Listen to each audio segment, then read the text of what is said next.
Welcome to morning మన్నా. నేటి వాక్య దర్శనం కొరకు యెషయా గ్రంథం 30:19 సియోనులో యెరూషలేములోనే ఒక జనము కాపురముండును. జనమ నీవిక ఏమాత్రమును కన్నీళ్లు విడవవు. ఆయన నీ మొర విని నిశ్చయముగా నిన్ను కరుణించును. ఆయన నీ మాట వినగానే నీకు ఉత్తరమిచ్చును. మరొకసారి ఈ ఉదయకాల సమయంలో యెషయా ప్రవచన గ్రంథంలో నుండి 4 ప్రాముఖ్యమైన సత్యాలు దేవుని వాక్యంలో మనం గ్రహించాలి. నెంబర్ 1, లిజనింగ్ లార్డ్, వింటున్న ప్రభువు.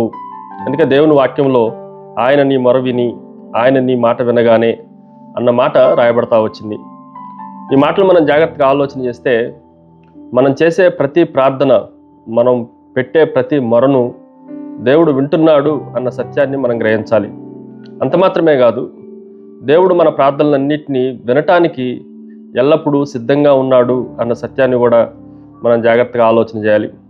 రాత్రికాల సమయం అయినప్పటికీ కుమారుడో కుమార్తెతో దుఃఖముతో కేకలు వేసినప్పుడు వినే తల్లిలాగా మనం ఎప్పుడు ప్రార్థన చేసినా ఆయన తక్షణమే వినగలడు అన్న సత్యాన్ని ఈ ఉదయకాల సమయంలో మనం గ్రహించాలి.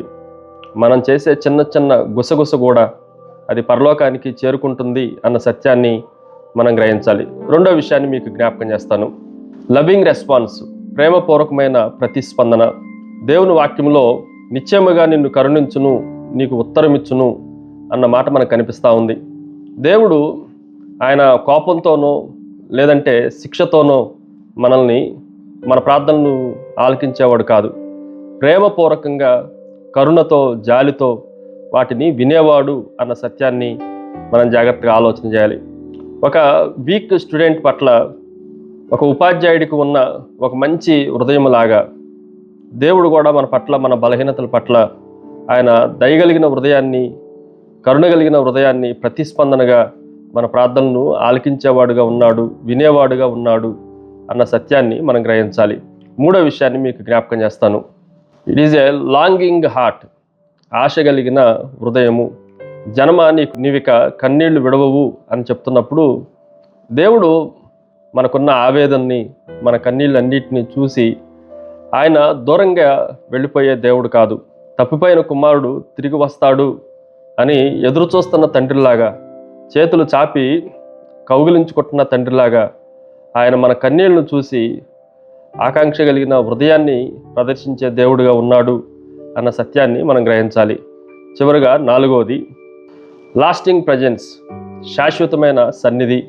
ఈ మాటను కూడా మనం జాగ్రత్తగా ఆలోచన చేస్తే సియోనులో, యెరూషలేములోనే ఒక జనము కాపురముండును అన్న మాట మనకు కనిపిస్తూ ఉంది.